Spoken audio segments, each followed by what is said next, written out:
तो आज का जो हमारा टॉपिक है वो है बेसिक लेवल पे। तो हमारा टॉपिक है जो वो है मॉलिक्यूल्स। तो उससे पहले हमें क्या समझना चाहिए बायोकेमिस्ट्री और केमिस्ट्री के कॉन्सेप्ट को। इसको हमें क्लियर होगा तभी हम आगे स्टडी कर पाएंगे।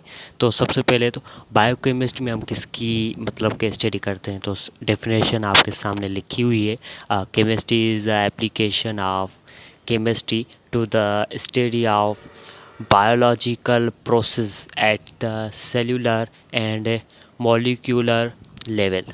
यहाँ पर बोला जा रहा है कि जो बायोकेमिस्ट्री है उसमें हम स्टडी करते हैं किसकी, बायो लिविंग थिंग में सेल्यूलर और मॉलिक्यूलर लेवल की, मतलब कि जानदारों के अंदर जो मॉलिक्यूल्स हैं उनकी सेल लेवल है उसकी स्टडी करते हैं वो में।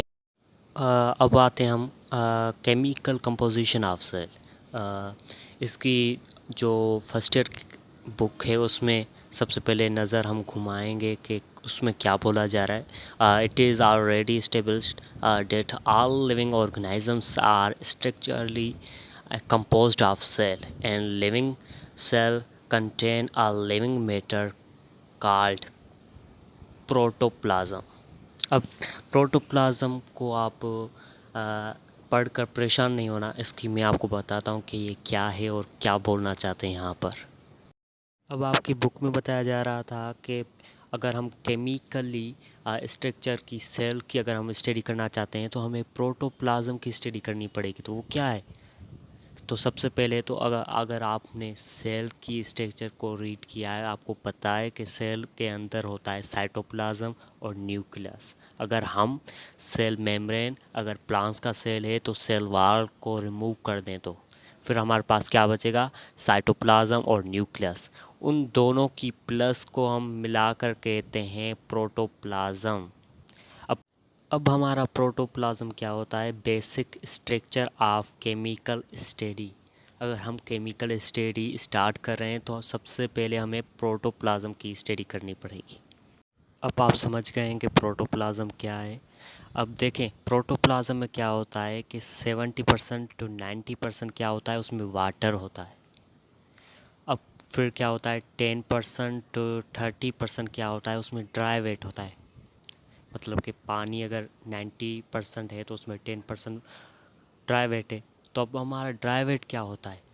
तो वो ही हमारा होता है मॉलिक्यूल, बायोमॉलिक्यूल्स। तो जो सेल में ड्राई वेट होता है वो हमारा क्या होता है? मॉलिक्यूल होता है, बायोमॉलिक्यूल्स। बायोमॉलिक्यूल्स तो होते हैं, तो फिर कौन कौन से मॉलिक्यूल्स होते हैं और कितने होते हैं? तो जो बायोमॉलिक्यूल्स होते हैं वो 4 होते हैं। पहला कौन होता है? लिपिड हमारे पास होता है, न्यूक्लिक एसिड होता है, कार्बोहाइड्रेट्स होते हैं और फिर होता है हमारा प्रोटीन। तो मैं आपकी नॉलेज के लिए आपको बता दूं कि जो बायोमॉलिक्यूल्स होते हैं उनमें भी 50% जो हमारा बायोमॉलिक्यूल होता है वो होता है प्रोटीन।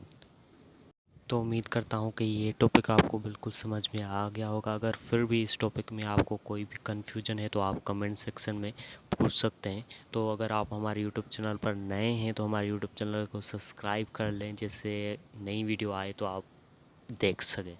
तो अगले वीडियो में मिलेंगे अगले टॉपिक के साथ। तब तक के लिए खुदा हाफिज़, अपना ख्याल रखिएगा।